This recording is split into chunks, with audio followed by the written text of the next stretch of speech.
The city was alive with a restless pulse, a symphony of life that thrived amidst chaos and dreams deferred. But tonight, beneath the shimmering glow of flickering streetlights, an uneasy silence settled, a silence broken only by the relentless patter of rain slipping through the night sky.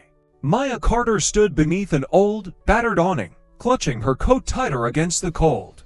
Her dark eyes shimmered with a fierce determination, anger, hope, and a deep longing for truth. The alley behind her had witnessed her torment, her silence for too long, but tonight she made a promise. No more. She pulled from her pocket a crumpled envelope, heavy with secrets.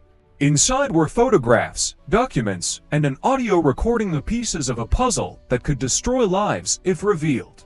But Maya knew one thing for sure.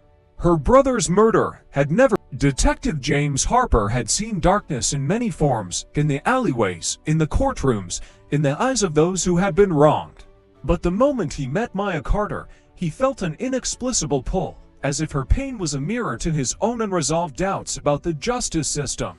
She handed him a photograph of her brother, eyes bright and innocent, frozen in time but robbed of life too early. She spoke of a covert police operation, of whispers and lies embedded beneath black and white reports, of a systemic silence that rewarded injustice and punished the truth. "I know you've seen what's happening," Maya said, voice trembling but resolute. "It's not just my brother. They've been killing our voices for years, covering it all up. And I've had enough." James studied her face, a portrait of resilience, of a woman who refused to be broken by the weight of centuries of injustice. Over the following weeks, Maya and James's alliance grew deeper. Maya provided evidence, recordings of police officers colluding with gangsters, documents revealing cover-ups and false reports, testimonies of witnesses too afraid to speak. James's investigation uncovered a shocking truth. A high-ranking officer, Detective Marcus Blake, was orchestrating the very cover-up Maya was exposing. His fingerprints were everywhere in the files, behind the scenes, subtly controlling the narrative to protect himself. Meanwhile, Maya's campaign for justice attracted deadly attention. Her phone was hacked, threats appeared on her doorstep, and her friends warned her to stop. Yet she pressed on, driven by raw rage and a fierce hope that change was possible. Her voice grew louder, rallying community leaders, activists, and ordinary people tired of being silent witnesses to genocide of justice.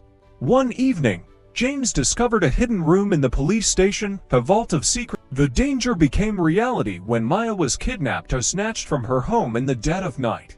James, knowing he was running out of time, decided to act. Driven by desperation, he infiltrated the police precinct, risking everything and everyone to find her. Inside the darkness of the station, he discovered her chained in a hidden basement, guarded by officers loyal to Blake, faces that yet wore the masks of service but sheltered corruption. "You think you can silence us?" Maya yelled defiantly. Her voice echoed through the tunnels. "Justice is a fight, a battle we refuse to lose." One of the officers stepped forward, prepared to kill her, but James intervened, leading a dare. The media caught wind of the story, the scandal that rocked the city and exposed the rot at its core. Maya's voice resonated nationwide, shining a spotlight on systemic racism, abuse of power, and the courage required to stand up. In a dramatic public trial, Blake and his accomplices were convicted.